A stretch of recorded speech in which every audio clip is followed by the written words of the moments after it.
Tweet किया है? मेरी राय ये है कि हर प्रधानमंत्री देश का 15 अगस्त के दिन लाल किले से मुल्क की आवाम को, जनता को अपने भाषण के ज़रिए ये बताती है कि उनकी सरकार ने क्या किया या क्या करने वाले हैं। एक रिवायत रही है। मगर प्रधानमंत्री 15 अगस्त के दिन 2025 में खड़े होकर आरएसएस की तारीफ़ करना, उनके 100 साल के मुकम्मल होने पर उनके बारे में प्रधानमंत्री ने देश को जो बताया है, मैं समझता हूं कि ये हमारी जंग आज़ादी की जद्दोजहद की एक बहुत बड़ी तौहीन हुई। इसलिए कि आरएसएस और उनकी जितनी तंजीमें हैं वो तो जंग आज़ादी में हिस्सा नहीं लिए, बल्कि वो तो अंग्रेज़ों की ताईद में रहते थे और वो अंग्रेज़ों से ज़्यादा मुजाहिदीन आज़ादी से नफ़रत करते थे, चाहे गांधी हो या जितने बड़े बड़े नेता उस वक्त के हो हैं। तो मेरा मानना यह है कि आरएसएस हमेशा से 1925 से लेकर अब तक और मुस्तक़बिल में भी वो इंक्लूसिव नेशनलिज़म की मुखालिफत करती रही। जो यही इंक्लूसिव नेशनलिज़म जो हमारे बुज़ुर्ग गुजरे हैं, जो हमारे मुजाहिदीन आज़ादी गुजरे हैं, उन्होंने इसी बुनियाद पर इस देश को आज़ाद करवाया अंग्रेज़ों की ग़ुलामी से। और जो हिंदुत्व की आइडियोलॉजी है वो हमारे भारत के संविधान के बिल्कुल ख़िलाफ़ है, बिल्कुल ख़िलाफ़ है। तो प्रधानमंत्री अगर आरएसएस के दफ्तर पे गए तो मैं कुछ नहीं बोला, क्योंकि मैं जानता था वो तो स्वयंसेवक थे और हमेशा रहेंगे। मगर जब आप प्रधानमंत्री के तौर पर ये कह रहे हैं और इस तरह की बात कर रहे हैं, जो संघ परिवार इस मुल्क में हेटरेट को फैलाती है, डिवीज़न होता है, तो ये तो प्रधानमंत्री उनकी तायीद कर रहे हैं। आप हम देख लीजिए कि नॉन कोऑपरेशन मूवमेंट है, सत्याग्रह जो होती थी 1920 और 40 में, रोलेट एक्ट के खिलाफ जो एजिटेशन होता था, सिविल डिसोबीडियंस या क्विट इंडिया मूवमेंट था, या नेवल म्यूटिनी इन मुंबई थी, इसमें क्या आरएसएस नजर आती है क्या आपको? फिर आप देख लीजिए, मैं ये क्यों कह रहा हूं, आरएसएस का जो प्रार्थना है, वो प्रार्थना में क्या लिखा गया है बताइए आप? क्या वो प्रार्थना इंक्लूसिव है? फिर आरएसएस का जो शपथ है, एक ही समुदाय के, रिलीजन, उनके सोसाइटी, कल्चर की बात होती है। और फिर आप अगर हिस्ट्री में जाएंगे तो जब अंग्रेज़ों ने ये फैसला लिया कि कोई भी ऑर्गेनाइजेशन मिलिट्री ड्रिल यूनिफॉर्म पहन के नहीं करेगी, तो फौरन 29 अप्रैल 1943 को गोलवालकर ने एक सर्कुलर लिख दिया कि हम अपने इनका जो यूनिफॉर्म है निकाल रहे हैं। जबकि उस वक्त जो अंग्रेज बोलते थे उसके अपोजिट में देश करता था। आपने किया वो। एक और बात आपको जानना चाहिए कि श्यामा प्रसाद मुखर्जी कौन है? श्यामा प्रसाद मुखर्जी जनसंघ के फाउंडर हैं, महासभा के हैं और आरएसएस के एक जिम्मेदार थे अंडर अ पैक्ट। दिसंबर 1941 में श्यामा प्रसाद मुखर्जी बंगाल कैबिनेट में मंत्री बने। कौन उसको हेड कर रहा था? फजलुल हक। ये कौन था फजलुल हक? ये फजलुल हक वही आदमी था जो पाकिस्तान का रेजोल्यूशन मुस्लिम लीग के सेशन लाहौर में मार्च 1940 में मूव किया था। आप बताइए फिर आज प्रधानमंत्री इनका बात कर रहे हो। दूसरी आखिरी बात, ये जो प्रधानमंत्री कहते एनजीओ, आपको इनकी हिस्ट्री अगर मैं, क्योंकि वक्त नहीं है, मुख्तसर से अल्फाज में कह रहा हूं कि आरएसएस ने जो मिसलेनियस एप्लीकेशन नंबर 17 1978 में जो डिस्ट्रिक्ट जज नागपुर के सामने फाइल किया था, राजेंद्र सिंह ने फाइल किया था, जो बाद में बाला साहब दियोरस जो उस वक्त सरसंघचालक थे, उनके बाद वो सरसंघचालक बने। उन्होंने क्या लिखा पढ़ लीजिए आप। कॉन्सेप्ट ऑफ हिंदू नेशन के बारे में उन्होंने क्या कहा था। फिर उसके बाद आप पढ़ लीजिए जो एप्लीकेशन उन्होंने दिया था, उसके पैराग्राफ नंबर 13 पे क्या लिखा हुआ है।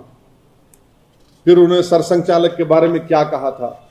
ये तमाम चीजें सामने हैं। उनका पार्टी का जो आर्टिकल 14 है, कल्चरल ऑर्गेनाइजेशन बोलते हैं, मगर हर काम आप पॉलिटिक्स में हिस्सा लेते हैं। तो ये हमको अफसोसनाक दिखा कि प्रधानमंत्री इस तरह की बात किए बहैसियत प्रधानमंत्री के, वजीर आजम के। आप देश के बारे में बोलना था। आपने कल अपने भाषण में कहा कि दूसरी बातें कही। ठीक है, हम आइडियोलॉजिकली बीजेपी के खिलाफ थे, रहेंगे। प्रधानमंत्री बीजेपी से आते हैं, मगर एक वजीर आजम तो है। मगर इस तरह उन्होंने आरएसएस की उनको सराहा, उनकी तारीफ की, ये सरासर गलत है और ये हमारे देश के लिए ठीक नहीं है। हमारे को खतरा चीन से है। चीन आज भी हमारे हम उन पेट्रोलिंग पॉइंट्स पर हम नहीं जा सकते। हमने 25 पेट्रोलिंग पॉइंट खो दिए हैं।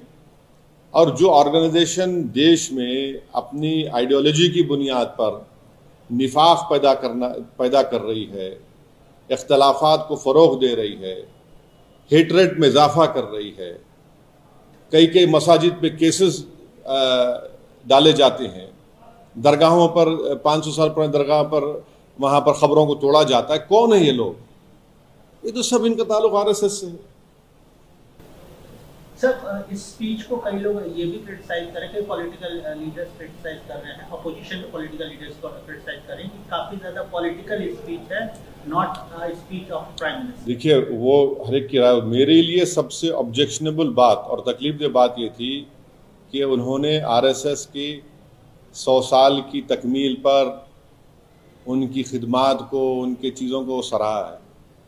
अरे प्रधानमंत्री ये भी नहीं जानते हैं, मगर नहीं इकरार करेंगे कि भाई तिरंगा कब लहराया गया आरएसएस के दफ्तर के ऊपर।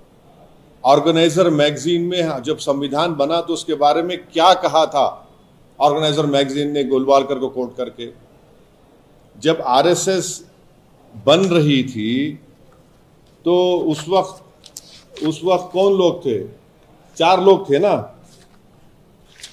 हेगडेवर, आपके मुंजी और 2-3 लोग थे। और हेगडेवर ने खुल के कहा कि मैं इंस्पायर हुआ सावरकर की हिंदुत्व की किताब से। उसमें क्या लिखा हुआ है?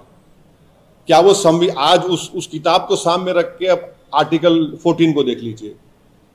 उस किताब को सामने रख के आप हमारे कॉन्स्टिट्यूशन के प्रियम्बल को देख लीजिए।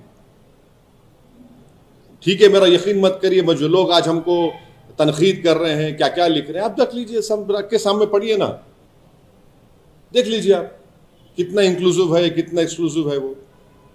Sir, insert call for special module release किया है 6th और 12th क्लास के लिए, जिसमें कांग्रेस माउंटबेटन को उनको कंफ्लिक्ट पार्टीशन में मॉडिफिकेशन ऑफ एनसीईआरटी में जो है मॉडिफिकेशंस लेकर आए, उसको आप कैसे देखते हैं? खास तौर पहले मुगलों की बात आई थी, अभी पार्टीशन को लेकर। मैं बोलूंगा कि एनसीईआरटी में ये किताब को शामिल करना चाहिए, Muslims against partition by Shamsul इस्लाम।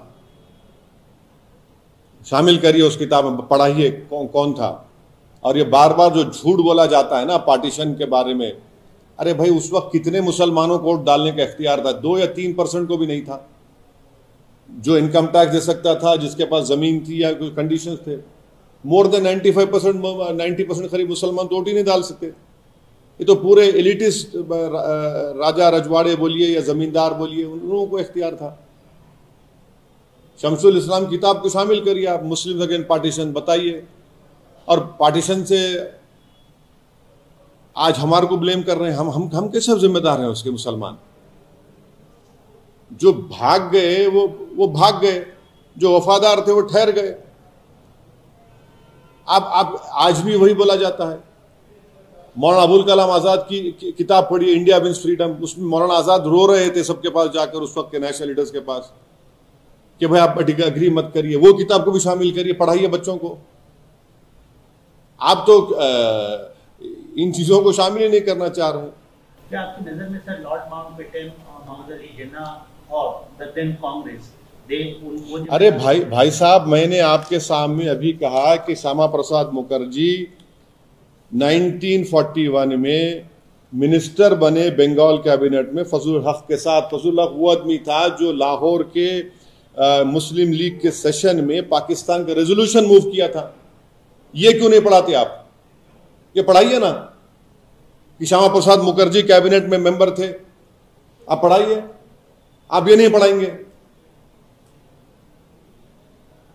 ये पढ़ाइए ना आप। ये तो हिस्ट्री है, इसको क्यों आप छुपाना चाह रहे हैं? आप सिलेक्टिव चीजों को पढ़ाएंगे, माने आपके जो आइडियोलॉजिकल हेड है उनको आप ऐसा बना देते कि जैसा वो बिल्कुल वो दूध के धुले हुए हैं। नहीं है, सच्चाई बोल रहा हूं मैं आपको। आप ये क्यों नहीं पढ़ाते अपनी किताब में जो बना रहे हैं किताब के भैया आपने आरएसएस में, क्या आरएसएस ने हिस्सा लिया था रूलेट एक्ट के एजुकेशन के खिलाफ? बताइए आप बताइए, उसमें पढ़ाइए ना कि आरएसएस ने हिस्सा लिया था सिविल डिसोबीडियंस में, क्विट इंडिया मूवमेंट्स में, एंटी कॉलोनियल सत्याग्रह में, भी पढ़ाइए ना। क्यों नहीं पढ़ाते आप जब प्रधानमंत्री बोल रहे हैं 100 साल, तो ये भी बताइए। आप प्रधानमंत्री के आप एनसीईआरटी के सिलेबस में भी पढ़ाइए कि एक किताब है, किसकी किताब, प्रधानमंत्री बताएं आरएसएस का प्रार्थना क्या है, उनकी शपथ क्या है, डालिए उसके एनसीईआरटी में, दिखाइए क्या क्या है चीजें। ये आप अपनी आइडियोलॉजी को दुनिया के सामने आज अच्छा जाहिर करने के लिए आप दूसरों को बता रहे हैं बुरे हैं अच्छे। अरे भाई आप सब चीज पढ़ाइए, क्यों छुपा रहे हैं चीजों को आप?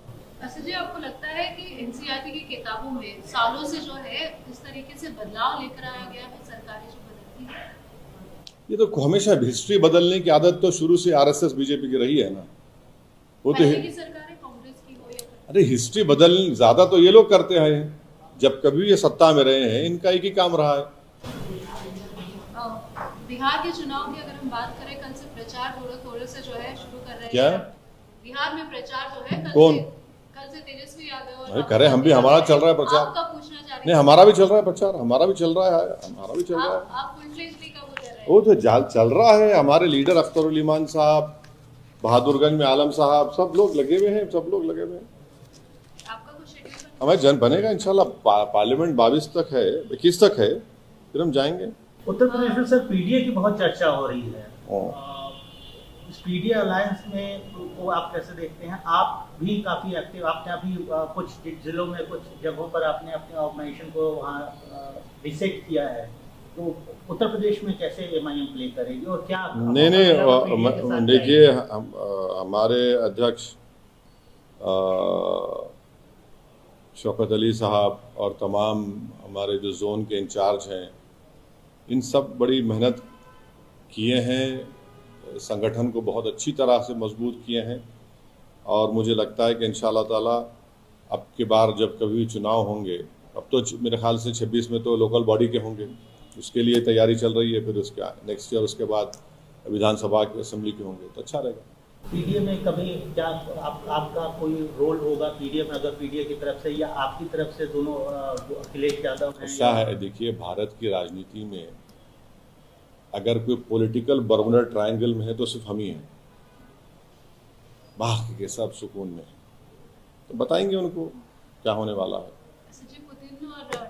मैडम उसे छोड़ दिए, वो छोड़ दिए। भारत पर क्या असर होगा? अभी तो नहीं मालूम, अभी तो 50% लगा चुके हैं, उससे तो हमको बहुत नुकसान हो रहा है। हमारे डायमंड इंडस्ट्री को इफेक्ट पड़ रहा है। पॉलिश डायमंड्स होते थे सूरत के, तमिलनाडु का जो हमारा रेडीमेड गारमेंट सेक्टर बहुत बड़ा असर पड़ रहा है। और हमारे मोटर पार्ट्स जो 65,000 करोड़ का इंपोर्ट होता है, उसमें कम से कम आधे पे इम्पैक्ट पड़ने वाला है। बहुत सी चीज़ों पे इम्पैक्ट पड़ने वाला है, ऐसा नहीं है कि नहीं होने वाला है। प्रधानमंत्री के जो दौरे होने वाले हैं उस पर अभी चलो अभी होगा, अब चलो, अरे अब चलो। 8 जो हैं लोगों को, 8 माइनॉरिटी के लोगों को 18 साल के बाद उनको एक्विट कर दिया गया। नागपुर के कोर्ट ने उनको एक्विट किया। उनके ऊपर एलिगेशन था कि वो बैंड ऑर्गेनाइजेशन सिमी के मेंबर्स थे और 18 सालों के बाद उनका एक्विटल हुआ है। देखिए 18 साल के बाद कोर्ट ये कहता है कि उनके पास जो पैम्फलेट निकले वो उनका कोई एविडेंस नहीं है उनके उस पार्टिसिपेशन में, प्रोपेगेंडा में, कम्युनिकेशन में और फाइनेंशियली को सपोर्ट करे। और कोर्ट ने ये भी कह दिया कि सिर्फ पोजेशन लिटरेचर का रखना डॉक्यूमेंट, ये अनलॉफुल एसोसिएशन नहीं हो सकता क्योंकि एक्टिव इंटर्न और पार्टिसिपेशन नहीं था। तो ये जो बार बार यूएपीए का गलत इस्तेमाल हो रहा है, और जिस वक्त यूपीए की सरकार थी उन्होंने यूएपीए कमेंट किया, मैं उस वक्त उसका अपोज किया था ऑन रिकॉर्ड और बोला था कि इसका मिसयूज होगा हमारे खिलाफ, मुसलमान दलित के खिलाफ। वो प्रूव हो रहा है। 18 साल। अरे भाई, अब ये आप हर चीज में आप बोल रहे हैं चोरी चोरी, इनकी जवानी चोरी होगी, कौन जवाब देगा बताओ? आप ये चोरी होगी, इनकी जवानी चोरी हो गई, इनकी जवानी के वापस कौन करेगा? कोई नहीं करेगा, कोई नहीं करेगा, कि बात ही नहीं होगी। दिल्ली में कुत्तों के खिलाफ ऑर्डर आया तो सुन रहे भाई 6-6 साल से बेल नहीं हो रही, उनका क्या होगा? मेरे को समझ में नहीं आ रहा कि 6-6.25 साल से जो लोग जेल में सड़ रहे हैं, अरे उनका क्या होगा भाई? कुत्तों पे ऑर्डर आ गया तो फिर उसमें फिर दोबारा हियरिंग। बड़ी इज्जत करता हूं मैं सब अदालत के हमारे, मगर जो 6 साल से जेल में हैं, जिनके घर में लोग खत्म हो रहे हैं, उनकी माएं बीमार पड़ रही है, बच्चे उनके बड़े हो जा रहे हैं, क्या बेल भी नहीं हो रही उनकी? केजरीवाल की बेल हो गई, मुख्यमंत्री थे एक्स, उनकी, दूसरों की तो हो रही नहीं बेल। 6 साल हो गए, क्या है बताइए? को ऑर्डर आया कुत्तों के बारे में, वो नहीं सो जानवर है, रहम करना चाहिए उनके ऊपर, मगर ये लोग 6 साल भाई, 6 years। बाद सेक्शन जो लगाए गए हो तो माने उनकी सजा भी होगी, पूरी होगी उसमें, जो सेक्शन लगाए गए हो तो उसमें वो सजा भी होगी इतने 6 साल में। क्या है बोलते, यूएपीए लगाया गया। यही तो बहुत बड़ा इनजस्टिस है। तो ये जो जवानियों की चोरी हो रही है, ये जो जिंदगियों की चोरी हो रही है, ये जो उनके फ्यूचर की चोरी हो रही है, इस चोरी के बारे में कौन बात करेगा? कोई बात ही नहीं करेगा। आप बताइए 2006 में किसकी सरकार थी महाराष्ट्र में? महाराष्ट्र में किसकी सरकार थी? आज वो क्या बोलेंगे? वो वो आंख में आंख मिला के बैठ सकेंगे इन बच्चों के? नहीं बैठ सकेंगे आप। रेलवे ब्लास्ट हुआ, कोई पूछने वाला नहीं है। मेरे से आके मिले 2 लोग हैदराबाद में आज से 5 दिन पहले, अपनी एक बेटी को लाके मिलाए, बोले साहब ये बच्ची मेरे सामने छोटी थी, जब गए जब मैं आज ही इस उम्र की हो गई। ये तो टू मच है ना, ये तो इंसाफ नहीं हो रहा है, तो गलत हो रहा है, तो इससे गलत मैसेज जाएगा। एनी चांस सर अभी भी बिहार में कोई अलायंस? नहीं, अख्तर उल ईमान साहब इस सवाल का बेहतर जवाब दे सकते, वो अपना फैसला लेंगे। और नहीं, अख्तर भाई इस पे को पूरा इख्तियार है, वो जो फैसला लेंगे पार्टी का वो फैसला होगा और अख्तर वो बताएंगे।